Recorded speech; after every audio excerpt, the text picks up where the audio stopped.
Jake Ludington here at HP Discover, and I'm here with John Groden. And it takes a whole lot to impress me in the laptop space, and somehow you guys have done it with the HP EliteBook Folio 1020. What caused you to make what I would consider to be a very innovative move in the notebook space? Well, thank you very much for the kind words. We're very excited about the EliteBook Folio 1020. When we looked at the market and customer pain points, we thought that there was a great intersection at an ultra thin and light device that had the 12.5 inch screen size. And so we went out and we tried to build the best device that we could that optimized on those two areas.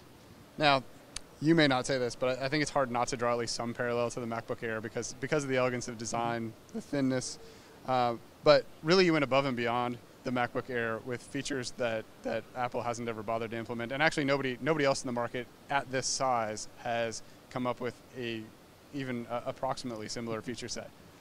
Thank you. So we look at our market for this device and we think we have two major customer sets. We have the IT decision makers that are looking for security and manageability and durability, and then we have end users that are, as things become, the lines get blurred between business and personal, are looking more and more for thin and light and elegantly designed devices. And so we tried to strike a balance with the 1020, that we have the thin and light that the customers want, the end user, but it still has all the security and manageability and the robustness of a device that IT decision makers are going to want to purchase. So, to me, I mean, the keyboard, I would love to talk to you a little bit about what kind of research went into getting the keyboard to be what I would argue, and I'm sounding terribly like a fanboy right now, but this keyboard is the best keyboard I've used on a laptop, I think, ever. And what went into figuring out how to make the keys respond in what is about the closest approximation to a desktop keyboard that you can get? So we invested quite a bit of time and effort across our usability group and our engineering to try and find that best blend that gave a full-featured keyboard feel, but was able to accommodate it in a thin and light device. And we looked at some of the devices that were out there in the market, and we thought there was a great opportunity that if we could build a great, compelling keyboard that had that full-featured keyboard, that customers would resonate with it and that they would enjoy using it. And so that's the product of what you see here. So my next question is, well, why not sooner with the keyboard? So it's been an extensive and exhaustive study to try to find the perfect blend of the pressure and where the weight impacts the key, as well as to get a balanced force across all of the keys to impact them. And so it takes time, and we've tried to invest it to get it right, and you see it here in the 1020. Will we see this same or a similar keyboard roll out across more of the HP line? This is our HP Premium keyboard, and you will start to see it broadly across the line. So you want to give me a rundown of some of the other features here? I mean, the 2560 by 1440 display, yes, touch or no touch. Correct. And it was also available in 1920 by 1080, but I have a hard time even being excited about that. Although I'm sure that's more the corporate use case. But so what else do we have kind of under the covers of this device? So you hit on the keyboard, which is an important one.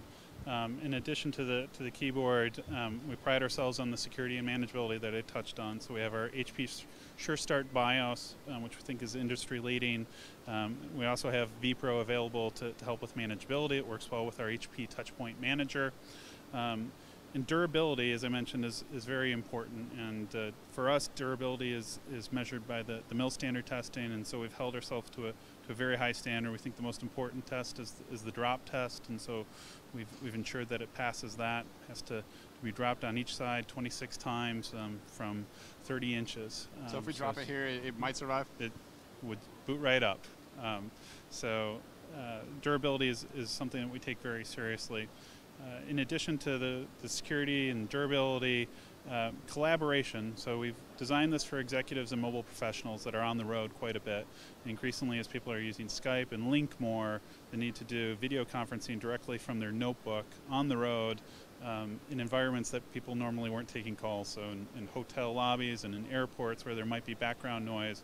So we've embedded our HP noise canceling software, which will drown out that. It's a link optimized device, so it takes full advantage of all of the audio properties that we've put into the device. And I think that full the breadth of all the features that we've put is going to give customers a very rich experience. And am I correct that this is the first EliteBook or first HP notebook with a Broadwell processor? That is, we have Broadwells that are going to go across the EliteBooks. This is one of them. This is the first HP device that is going to ship with the Intel Core M.